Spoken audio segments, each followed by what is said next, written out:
Hey, Mark, how are you doing today? Good, Mike. How are you? I'm just fine, thanks. I'm eager to talk about our topic today. You suggested, and I agree with this, that we talk about mindfulness and mindfulness meditation. So I think that's a great topic. We've covered some other interesting topics in the past as well, recently, including things such as loneliness and old age. Loneliness is a big problem in society. We've talked about finding new friends as you get older. Some of your old friends are no longer with us, and that can be sad, but it's nice to know how to make some new acquaintances. We've talked about the role of humor in life and how beneficial humor can be, not only psychologically, but the physiologic effects of that. And today we're going to talk about mindfulness and mindfulness meditation. Mark, you've put together some good ideas on this, and I'm eager to hear what you have to say. Let's Well, take it away. well, thank you. I enjoyed talking a little bit about this subject previously with you, but really, I'm impressed that all of us, many of us at least, live in circumstances of information overload, of having high stress in our lives, either at the workplace or at home, even, and we try to multitask and do a lot of things. And sometimes it seems like at times that we're living in a quality of chaos. And so I'm going to talk a little bit about finding calm in chaos, or specifically creating opportunities for calmness, despite the fact that we are facing so many challenges in this modern lifestyle that we have. So that's my goal, to talk first about the nature of the stress cycle, the negative uh, things that stress can do to the body, and why it's so important to have some techniques, some approaches to making things better. We'll talk specifically about some of those techniques. Sounds good. I think it's ironic, Dr. Johnston, that we live in a time when we have so many things that make life easier for us. It seems to me that we should be able to live in a much more calm and comfortable and relaxed state. But I think so many of us feel frantic and harried and rushed. And there's just a constant barrage of noise and activities. I think we need to find a way to calm that down. I think our lives will be better if we can do that. Absolutely. I think one of the perspectives that I have on that is that we do live with a lot of conveniences, and a lot of this modern lifestyle has certainly different kinds of stresses than the lifestyle of our ancestors a century or more back. But it also poses special challenges. And I think one of them is that we're not able to be in the moment as much. We're not able to have the kind of peace and uh, and comfort that comes from being able to not be trying to attend and multitask in terms of our focus. So I think some of the solutions for doing better is to understand how to handle that information overload. So we're going to talk about that. Let me talk about the stress cycle for a moment. Please. Really, people don't always, they kind of know from experience what stress is, but they may define it just as an emotional state. I feel harried, or I feel anxious, or something like that. But stress is actually, and the cycle of stress is important. It's important to understand it as a physiological state as well. We get arousal, we get changes in our heart rate, blood pressure, our blood flow in our body can be redirected from certain functions to others. It can affect our cognitive uh, qualities. We can become more black and white in our thinking. We can become less creative.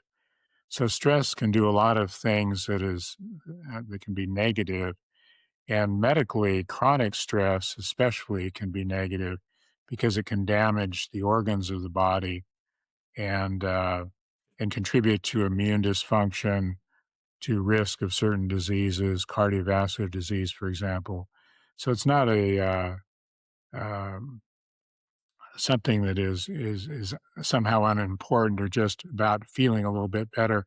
It's really, I think, a great healthcare concern, and a lot of people are suffering a lot of health consequences from not knowing, not recognizing chronic stress, not appreciating how serious it can be, and not doing anything about it.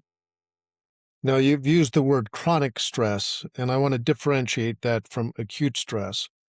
There are times where your body responds appropriately. If you are facing a lion or tiger or a bear or some other modern day similar threat, it's appropriate for your blood pressure to go up, for your heart rate to go up, for your cortisol to go up, and for you to respond to that threat. And doing so hopefully will address whatever that threat is, and you'll be okay afterwards. My experience, I've experienced some acute stress like that at times in my life. I can think of one episode where there was a serious accident, and I was involved in a situation where I had to really respond to that stress, and I did so. I won't get into the details of that right now, but the result of that is I was left shaking and really physically disrupted for probably a day and a half afterwards. So that's acute stress, and there are times where you need to have that stress reaction to deal with the problem. The problem you're talking about is chronic stress, where it maybe is not that intense, but it's persistent. And that persistent chronic stress does have some erosive effects on our well-being, Right. physically and otherwise. Tell me more, please. As, as physicians, we recognize that a lot of uh, insults that the body sustains can be uh, insults. The ones that matter can be the chronic, lower level ones. This is not a perfect analogy, but people are more aware of overuse syndromes now. For example, uh, Right. posture at work or something, and you think, well, how I'm sitting or how I'm typing or something. That's certainly that's not like lifting big weights. It's not a high risk activity. But we know now that chronic insult and chronic um, as- assault on the body in various ways can really result in the long term in some significant health consequences. And that's certainly true of stress. Of chronic stress.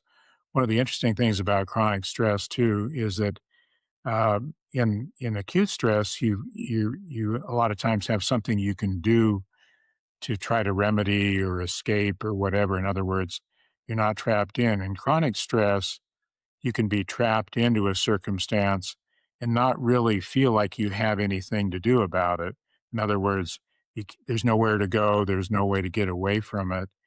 And so that's where it kind of brings us to our other half of the podcast here, talking about techniques for chronic stress management.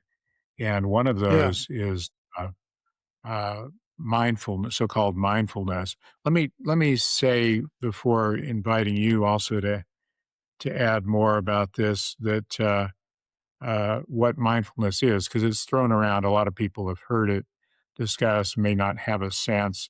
I think I've heard people say, well, it's learning to empty your mind, which isn't really probably an accurate description. Other people, it is simply classic meditation. But Dr. John Kabat-Zinn is the person that did a lot of research in this area, and he defined it as the awareness that comes from paying attention in a particular way, on purpose, in the present moment, and non-judgmentally.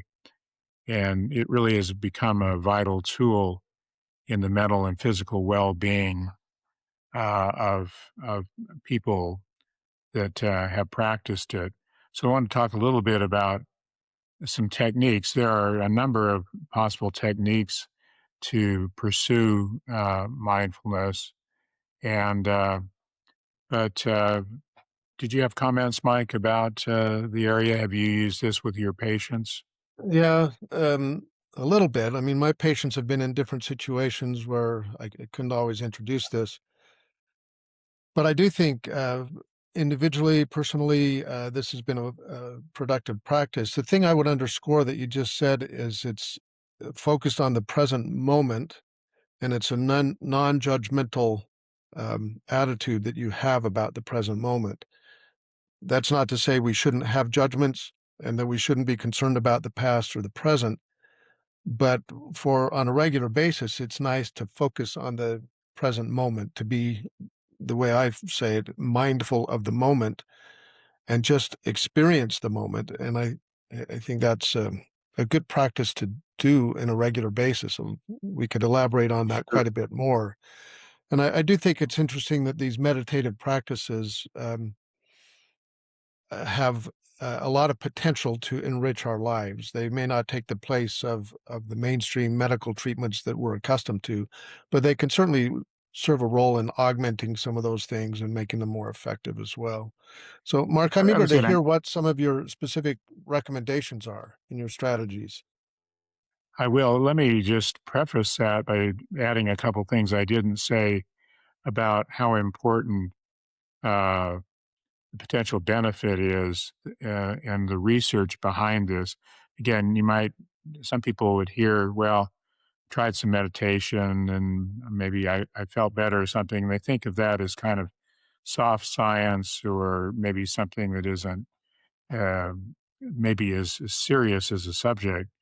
But mindfulness and the brain, there have been studies of functional MRI showing that mindfulness meditation decreases some of the activity in the area of the brain you were talking about, the amygdala, that has to do with stress and emotion, and strengthens the prefrontal cortex, which regulates emotion and decision making. I had mentioned that one of the consequences of chronic stress and stress generally is that it can affect your cognition. It hurts your attention. It can hurt your problem solving and your executive functions to some extent as well.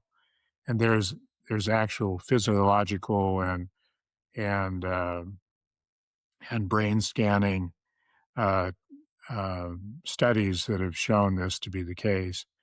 And in terms of the evidence of effectiveness, uh, there have been meta-analysis. This is where they look at a number of different studies and try to add up what they've found. This meta-analysis of multiple studies on mindfulness found that the mindfulness-based stress reduction techniques significantly improved anxiety, depression, and pain outcomes.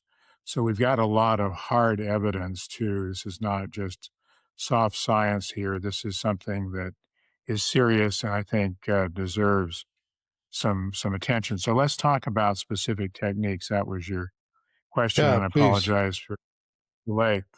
Uh, the specific techniques, there are a number of them. A number of them involve breathing exercises as a way to redirect attention.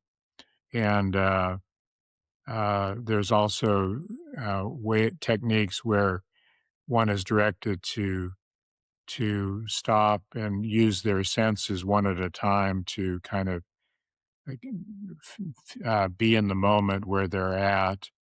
Another is kind of a rehearsal of positive, calming phrases and so forth. Doesn't have to be out loud, but just a pause in activity. What's interesting, after a person does these kinds of activities, there can be an improvement in their functioning and their management of the tasks that were producing the stress in the first place. But I would say there are a lot of guides and books. I would commend you to John Kabat-Zinn's work and so forth too, if you're a person that likes to dig into some of these things further. Or the library, I think you would find a number of titles on this. But let me just give you one example of a specific technique for mindfulness, and that is a breathing exercise called box breathing. This is where you pick a comfortable uh, circumstance or posture. You can be lying on the floor, but you can be in a chair at work or whatever. Put your hand on your chest and on your abdomen, which can help you kind of monitor breathing and make sure you're breathing deep when you feel a rise of your chest and a bit of a rise of your abdomen. But what you do is for a 4 count, not out loud, but a 4 count, you breathe in deep, you hold the breath for a 4 count, and then you breathe out to a 4 count. And then you wait a 4 count before repeating in, hold, out, and release and wait.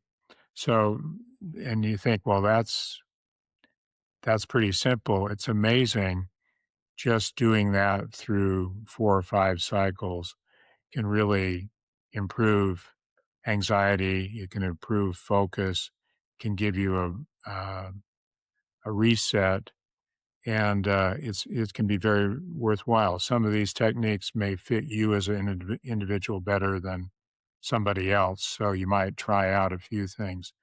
But it's worth the time. It's worth the investment, and so that's just one of the kinds of mindfulness techniques. So uh, I've read some interesting quotes. We've mentioned John Kabat-Zinn a few times, who was an early researcher in this area. He had a great quote, one of the best I've heard generally about this area. If you can't stop the waves, you can't stop the waves, but you can learn to surf. Yeah, I And like that a lot. are there quotes here on this topic that you've read that you recall? Yeah, that one of the thoughts that you're stirring in me is that there really is a lot of noise in our lives, and a lot of that's good noise, but I think sometimes we need to turn it all off. That's not necessarily a specific mindfulness activity, but I think being aware of the noise, and this one quote uh, underscores that almost everything will work again if you unplug it for a few minutes, including you. Yeah. So I think we need to unplug once in a while. Yeah, that's our kind of universal go-to, even whether you're a sophisticated IT person or not. Sometimes rebooting the system is necessary and the best approach. It certainly can be helpful, I think, as you say here, in terms of kind of an emotional reset and cognitive reset as well. Uh, so I might say, and as we kind of wrap up here, these techniques are not meant to say that one shouldn't somehow reevaluate lifestyle, the circumstance at work or family, try to try to look at better organization, ways to avoid the greater stress of an environment, building in walks or time off and so forth as you're able to do it, or things that you can do to help pace your day. So mindfulness is not meant as you kind of don't evaluate your circumstance, because there are things you can do a lot of times to decrease stress through improved planning and priorities and building in some rest and some calm moments. But when you really can't get away from it as easily, you're at your desk, you're in the middle of a hectic day, lots going on, lots of things are coming at you. You can practice something like box breathing, one of these techniques, and improve your circumstance. I think, again, we've shown today that it's an important thing to do. It's something you can do if you take a little time, and be a good investment in yourself and other people that you love too. Well, very good. I know there's more to talk about here, and we'll get back to it at a later time and maybe give additional specific suggestions to people who will be interested in this. Good discussion today, Mark. Thank you very much. Thank you, Mike. See you soon. See ya.